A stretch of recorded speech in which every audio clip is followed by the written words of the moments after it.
आप देख रहे हैं स्टार न्यूज सच तक। परियोजना का चला बुलडोजर, ग्रामीणों में भारी आक्रोश। सोनभद्र प्रदेश सरकार प्रदेश के बच्चों के भविष्य के लिए पुराने जर्जर स्कूलों का कायाकल्प करके भविष्य सुधारने का काम कर रही है। बच्चों को अच्छी शिक्षा मिले, इसके पूरे प्रयास उत्तर प्रदेश सरकार कर रही है। ऐसे में अगर किसी स्कूल को तोड़ दिया जाए तो बच्चों के भविष्य के साथ खिलवाड़ नहीं होगा। ऐसा ही मामला शक्तिनगर क्षेत्र में देखने को मिला। जी हां, सोनभद्र के शक्तिनगर थाना क्षेत्र के भवानी नगर में एनटीपीसी परियोजना द्वारा अतिक्रमण के नाम पर स्कूल भवन पर बुलडोजर चलाकर ध्वस्त कर दिया गया। ध्वस्तीकरण को लेकर ग्रामीणों द्वारा जमकर विरोध करते हुए बवाल काटा गया। ग्रामीणों का आरोप है कि परियोजना द्वारा जबरन तरीके से भूमि खाली कराया जा रहा है। जिस स्कूल में लगभग 60 छोटे छोटे बच्चे पढ़ते थे, उस पर बुलडोजर चलाकर ध्वस्त कर दिया गया। ऐसे में बस्ती के बच्चों का भविष्य अंधेरे में हो गया है। आसपास कोई विद्यालय भी नहीं है। अब इन बच्चों का क्या होगा, कहाँ पढ़ाई होगी कि इनकी, इसका जवाब किसी के पास नहीं है। वही स्थानीय लोगों सुनीता देवी, इस विद्यालय में 60 से 70 बच्चों की पढ़ाई लिखाई चलती थी और बहुत कम फीस थी, जिससे गरीब बच्चों की पढ़ाई लिखाई हो जाती थी। अब विद्यालय भवन को ध्वस्त करने के बाद उनके भविष्य पर संकट खड़ा हो गया है। आसपास के क्षेत्र में कोई विद्यालय भी नहीं है। ऐसे में छोटे बच्चे कैसे पैदल दूर तक किसी स्कूल में जा पाएंगे। इनके माँ बाप बहुत गरीब है, जो किसी तरह अपना जीवन यापन करते हैं। हालांकि इस मामले में नायब तहसील विशाल कुमार द्वारा बताया गया कि जर्जर भवन को ध्वस्त करने के पहले बकायदा वीडियोग्राफी किए जाने के साथ ही आसपास जीव जंतु का भी ध्यान रखकर जर्जर भवन को जमींदोज किया गया था। यहाँ कोई स्कूल नहीं था, जर्जर भवन था जिसको जमींदोज कर दिया गया है। विशाल कुमार, नायब तहसीलदार। इस मामले में परियोजना अधिकारी ओम प्रकाश द्वारा बताया गया कि और अत्यधिक बिजली उत्पादन को लेकर सारी तैयारियां पूरी कर ली गई है। ऐसे में परिजनों के भूमि पर अतिक्रमण किए गए भूमि को खाली कराकर परियोजना का विस्तार किया जा रहा है, जिसको लेकर जर्जर भवन आज बुलडोजर चलाया गया है। सरकार की महत्वाकांक्षी योजना को लेकर जमीन को खाली कराया जा रहा है। ओम प्रकाश, परियोजना अधिकारी, एनटीपीसी शक्तिनगर। स्टार न्यूज सच तक की कवरेज विनोद मिश्रा की रिपोर्ट से आपको कार्रवाई की जाएगी, लेकिन आपको व्यवस्थित करने के बाद और मुआवजा भी दिया जाएगा। लेकिन ऐसा कुछ नहीं हुआ। लास्ट टाइम पे आके देखिए, विद्यालय था और इस विद्यालय को गिरा दिया। अब बच्चे कहाँ जाएंगे? ये जो बच्चे छोटे छोटे, यहाँ पे कुछ तो शिक्षा मिलता था।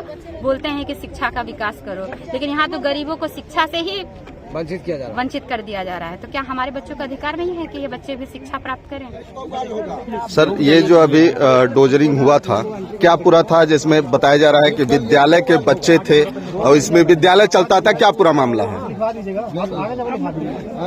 इसमें विद्यालय हम लोग आए हैं तो पहले अंदर वीडियोग्राफी कराई गई है। पूरा खंडर पड़ा हुआ था, कुछ कोई लोग नहीं थे। पहले हम लोग चेक किए वीडियोग्राफी। फिर एसडीएम साहब परसों आए थे तो आदेश हुआ था कि जो खंडहर पड़े हुए हैं उसको खाली कराया जाए, जहाँ लोग नहीं रह रहे। तो उसी पर्पज से हम लोग आए हैं, थोड़ा बहुत साफ सफाई करा रहे थे। तो फिर भीड़ जुटना शुरू हुई है तो हम लोग बंद कर दिए। ये ग्रामीणों का जो आरोप है सर कि उस पे करीबन 40 बच्चे पढ़ते थे, इस तरह का क्या है? पूरा क्या जानकारी प्राप्त हुई? पूरा गलत है। हम लोग आए हैं, पूरा अंदर चेक किए हैं, अंदर वीडियोग्राफी किए हैं। पहले कोई है तो नहीं देखा गया। इतनी बड़ी बड़ी घास थी तो पता चला कि एकदम खंडहर पड़ा हुआ है। क्या नाम है आपका? क्या मामला? मेरा नाम सुनीता देवी है। क्या मामला है यहाँ पर? अभी यहाँ बच्चे लोग पढ़ रहे थे, बच्चे लोग को स्कूल ढा दिया गया है बिना कोई सूचना के, बिना कोई खबर के। परसों दिन डीजीएम साहब आए थे, बात हुआ, कहे एसडीएम आए थे, उस पर बात हुआ कि विचार किया जाएगा। हम लोग चुपचाप थे कि चलिए भाई विचार कीजिए। हम लोग आज आए हैं कि अधिकारी आ रहे हैं, शायद कोई बात होगा, इसलिए हम लोग बात सुनने के लिए आए। यहाँ आ रहे हैं तो डोजर भिड़ाया हुआ है, बिना कोई बात का, कोई विचार का, बिना कोई प्रशासन कुछ खबर भी हम लोग को नहीं दिया और ये आके डोजर लगा दी है। क्या ये विद्यालय था? जी। क्या नाम था विद्यालय का? शिशु विद्या मंदिर, शिशु निकेतन। वही निकेतन विद्या मंदिर। कितने बच्चे इसमें पढ़ते थे? करीब अभी तो मतलब 70 बच्चे थे। इसके पहले भी 150-200 बच्चे थे। 182 था टोटल, लेकिन बच्चे फिर कम होते गए और भाई बड़े होते गए। जीआईसी चले गए, कुछ अम्बेडकर विद्यालय क्लास चलता था, जगदीश मास्टर भी पढ़ाते थे यहाँ बारिश। तो आसपास और कहीं विद्यालय है? नहीं, यही एक विद्यालय था यहाँ सर। यहाँ बारिश में अगर पानी यहाँ भरता था तो वहाँ नीम के पेड़ के पास जाके बच्चे पढ़ाते थे उस रूम में। सर, परियोजना द्वारा आज एक ध्वस्तीकरण किया गया था, क्या पूरा मामला था? वहां पर देखा गया कि काफी बवाल जैसी स्थिति बनी हुई थी, क्या पूरा विषय था, क्या पूरा मामला है?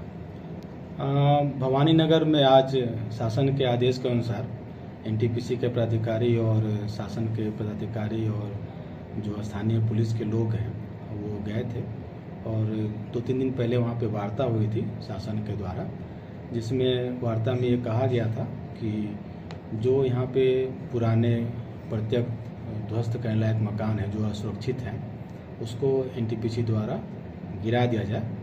उसी क्रम में आज वहाँ पे लोग गए थे और एक उस समय किसी समुदायकार द्वारा जो पुरानी बिल्डिंग बनाई गई थी जो कि काफ़ी असुरक्षित थी और उसमें कोई निवासीगण नहीं थे, तो उसी को आज शासन देश के अनुसार उसको आज गिराया जा रहा था, जिसका वहाँ पे स्थानीय स्तर पे जो कुछ लोग थे वो आए थे और वो कह रहे थे कि इसको गिराना उचित नहीं है, जिसको कि स्पष्ट किया गया कि ये असुरक्षित भवन है और इस प्रत्यक्त है, असुरक्षित है, इसमें इसके गिरा देने में ही हित है, अन्यथा अगर वो कोई इसमें जाता है, किस तरह की कोई दुर्घटना हो जाती है तो जानमाल को उसका नुकसान होगा। सर, क्या जिस तरीके से चर्चा का विषय है कि एनटीपीसी जो है कि 800 की 2 मेगावाट आने को लेकर के ये सारा जो है कि जो जगह चाहिए विस्तारीकरण के लिए उसका भी प्रयोग किया जाएगा, तो क्या है ये?